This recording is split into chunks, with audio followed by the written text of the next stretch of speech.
अध्वर्यवो धर्मिणः शिष्यदान अविर्भवति गुह्या न केचित्। ब्रह्मणा सह ये शब्द पर यहाँ पर इस्तेमाल हुआ है। तो जो ब्राह्मण जन बहुवचन हो जाए उनके लिए क्या है ब्राह्मणों, इस तरह भी ले सकते हैं। सोमिना सोमिना सोमिना सोम, जो सौम्य चित्त वाले जिनका मन सौम्य बात है, शांत चित्त जिनका है, वाचम कृत वाच को वाणी को कहते हुए या इस प्रकार का उद्घोष करते हुए वाचम अकृत ब्रह्म प्रणवता वे ज्ञान का उच्चारण करते हैं। ब्रह्म या ये भी कह सकते हैं उसको कि ईश्वरी वाणी का उच्चारण करते हैं। परिवत्सरीणम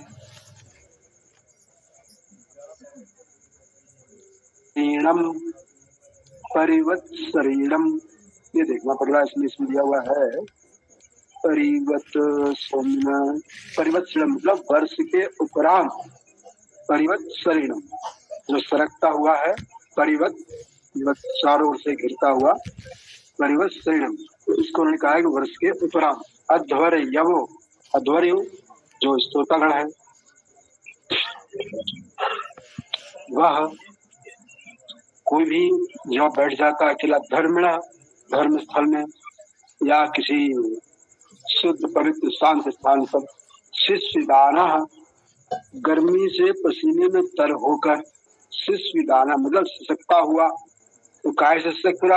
आदान काल से। आदान काल जिसमें सूर्य जो है शरीर से गर्मी चूसता है तो अत्यंत गर्मी हो गई। तो अत्यंत गर्मी से त्रसित होकर के, एक मिनट जरा देखता हूँ आवाज दे रहा, एक मिनट चालू।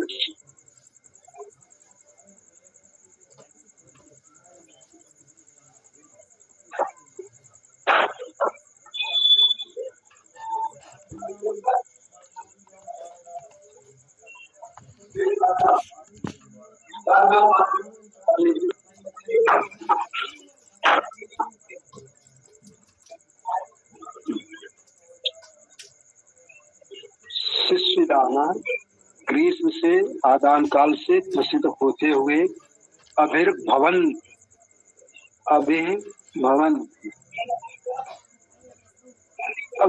भवंती होना, भवती से भवंती, आवे बाहर निकलते हुए, गुह्या गुफाओं से या किसी छुपे स्थान से, न केचित नहीं लेश मात्र भी, केचित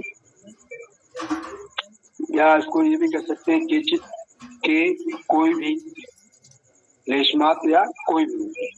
तो ब्राह्मण लोग शांत चित्त होकर के ईश्वर की वाणी का वाचन करते हुए सभी ओर से अहिंसक जनों के साथ में एकांत स्थल पर बैठकर गुप्त स्थान पर ऐसे कहते हैं जैसे कोई आदान काल अत्यंत ग्रीष्म से त्रसित होकर पसीने से भीगा हुआ बोलता है।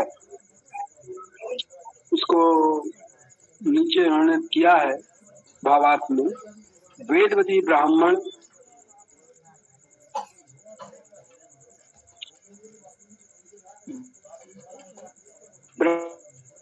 ब्रह्म के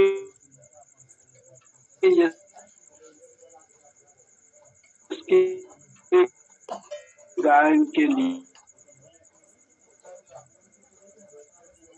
ये एकांत स्थल में बैठे और वे शीतोष्ण आदि द्वंद्व को सहते हुए तितिक्ष और तपस्वी बनकर अपने व्रत को पूर्ण करें।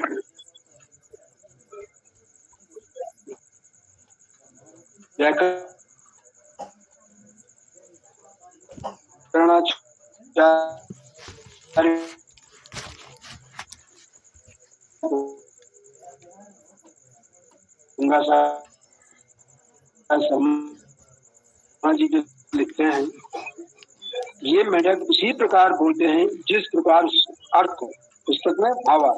धन्यवाद। ओम।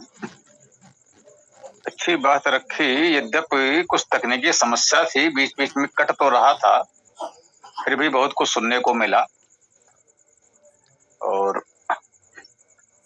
ठीक ही बात आई है। देखिए, अध्वर्यु शब्द था, पहले तो आपने कुछ और कहना चाहा था, फिर बाद में कहीं से पढ़ा तो अहिंसक शब्द आ गया।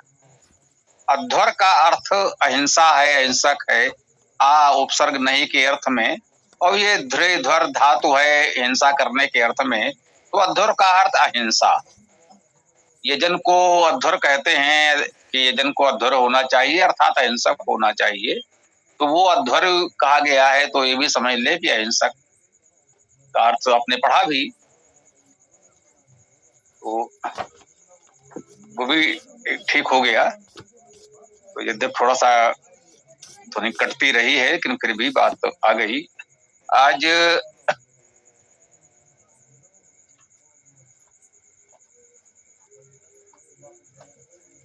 तो चलिए, जो भी है